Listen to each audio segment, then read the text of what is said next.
So if you know, Revere is a very friendly, close-knit oceanside community that is rich in history, culture, and diversity. From its 3-mile sandy beach to its bustling business districts, Revere is busy with year-long activity. Now, it's only minutes away from downtown Boston. Revere has an identity all its own, an ideal mix of old and new. And supporting Revere businesses has been the mission of the Revere Chamber of Commerce since its beginning way back in 1915. To tell us how the changing demographics has impacted the Chamber and its approach to engaging local businesses is Michael Nicastro. I like that name, Nicastro, president of the Revere Chamber of Commerce. You can tell he's Italian. And Monse Torres Hood. She's got me confused with the Torres and the Hood, but she's on the board of directors of Revere TV. Welcome to Revista Hispana. How are you? Fine. Great to be here. Good. Thank you. Just checking. Italian? Absolutely. I thought so. Yeah. And you? Ecuadorian. Yes. Okay. Portuguese as well. There's Portuguese side as well. All right, but we're going to get into the whole family mix in just a second. Sure. Because you've got a mixed family, right? Absolutely. Which we're going to get into that in a second. But thank you for coming by. Thanks for representing Revere. I'm a Revere resident. Yes. So I'm glad you're here, Michael. So you know what? I'm going to go with Monse because Monse, you're really excited about the changes in Revere, the demographics, how organizations like the Chamber are really adapting and seeing this community as part of the future, right? Yeah, you know, as a resident of Revere, you know that Revere is changing a lot. In the census of 2010, we had like 30% Latinos, which probably by now is probably at least 30, 40%. I would say 40, yeah. So, you know, the changes are coming. You know, we're getting a lot of Latinos in the boards in Revere. You name it, public schools, chamber. I'm in the board of the Revere TV. I'm the only Latina. So we're trying to work with the communities so they can reflect what the community is. Absolutely. We want to get bilingual people in. And we work with a chamber. We want to get the businesses together. And we want to be able to work together. Because for a while, the Latinos were making their life in Revere, but they were not really working and living in Revere. They're a little invisible. They're a Yes. little invisible. And now, Michael, one community that has not been invisible in Revere, Italian-American. Rich history. Correct. Still there. They kind of represent the old and the good and the tradition. And now you're blending in newcomers. How's that mix coming along? Well, you have the veteran population from the Italians, and certainly now with the changing demographics, with the Latinos coming in, we're a very welcoming community in Revere. And the Chamber is certainly one that's been pushing for diversity on our board. We're actually trying to recruit Monse to be on our board as well, and certainly would want those businesses to become members of the Chamber. We don't want whitewashed windows, vacant stores. We want businesses that keep the economy going in Revere, and the Latinos have stepped up. There are many new businesses in Revere that are Latino-run, and we're hoping that they become Chamber members. Hey, you see them right all along. It's not just Broadway anymore. It's all these other streets in Revere. I mean, there's a lot on Broadway. That's the ones that you see at first, but they're growing on outside of that area. Absolutely. If you were to take a panoramic picture and X out the Latino businesses, you'd have a lot of X's on that photo, let me tell you. Now, speaking a little of that diversity and that mix of old and new, you are the poster boy, I hear, of change because your wife is from where, My wife is from Colombia. Oh. And unfortunately, I don't speak the language as well as I should, having been married for over 30 years now. But I'm trying, and I let on. I don't let on that I know as much as I do, just in case she's talking about me. Yeah, that's a good strategy. Exactly. But again, the Colombians, the Hondurans, the Mexicans, there's all kinds of diversity from the Latino community coming into Revere, and we welcome them, and we welcome their participation in the business community. So, Monse, tell me a little bit about Revere TV. How do you describe it to folks? Actually, Revere TV is very open to integrate everybody in that community. But they had nobody who speaks English in it. Spanish. So, Spanish, yeah, Spanish, I'm sorry.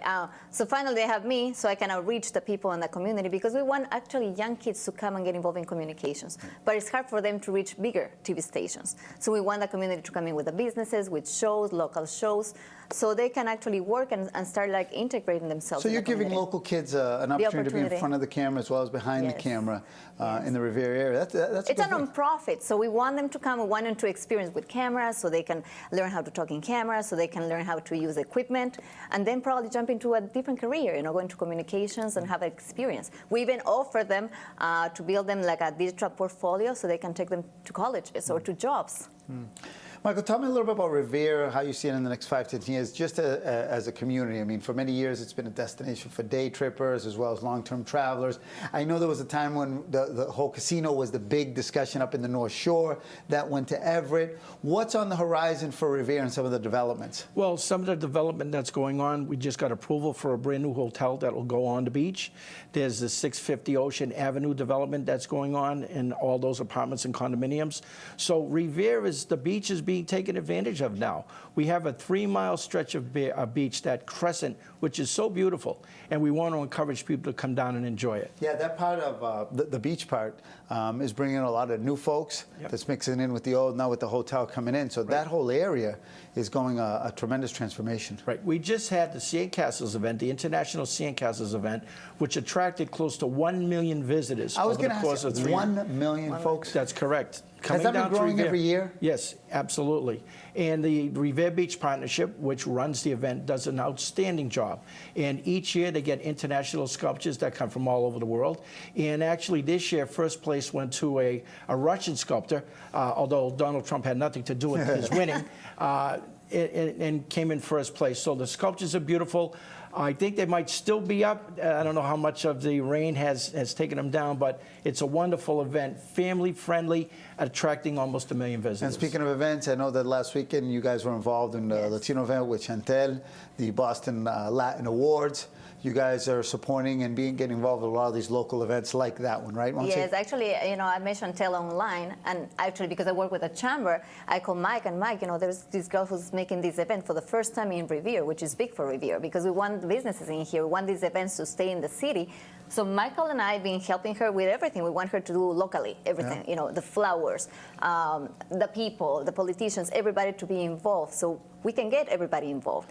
And all the politicians love them. Our mayor was there, the former mayor was there, and they finally got together with a community. They danced together. They got to have a great time. Yeah. Because Chantel has a business and she's part of the chamber, so Correct. that's one way you So support. One of the advantages of being a chamber member is you're able to utilize the resources that the chamber has. And part of that was to help sponsor and support her, attract the crowd that she did, and have such a wonderful time with the talent that was showcased.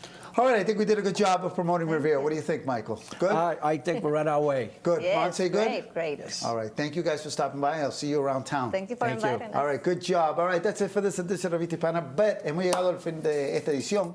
Pero para despedirnos con una nota alegre, los dejo con una pequeña encuesta que hice esta semana por las calles de Boston. Hasta la próxima. Bye bye. Ok, amigos, como ustedes saben, Boston se ha convertido en un destino para muchos artistas internacionales. Hemos visto los conciertos de Marc Anthony, Romeo, Maluma, Prince Royce, entre otros.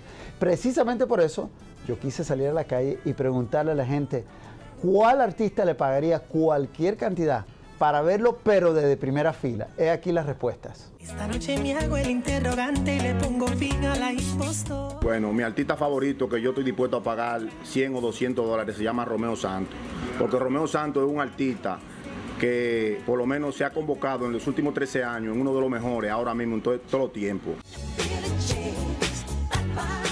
Realmente, si estuviera vivo, me hubiese gustado ver a Michael Jackson. En primera fila, por supuesto, y pagaría la suma de $1,000. La primera fila, por supuesto. El mundo ya ha cambiado mucho, pero si tendría que pagar por un artista, uno de mis artistas favoritos ya falleció el año pasado, Alberto Vasallo, cariñosamente Juan Gabriel. No, yo no pago. Yo llamo a Alberto Vasallo y él me trae los tickets. 4, 5, 10 y si son 12, mejor.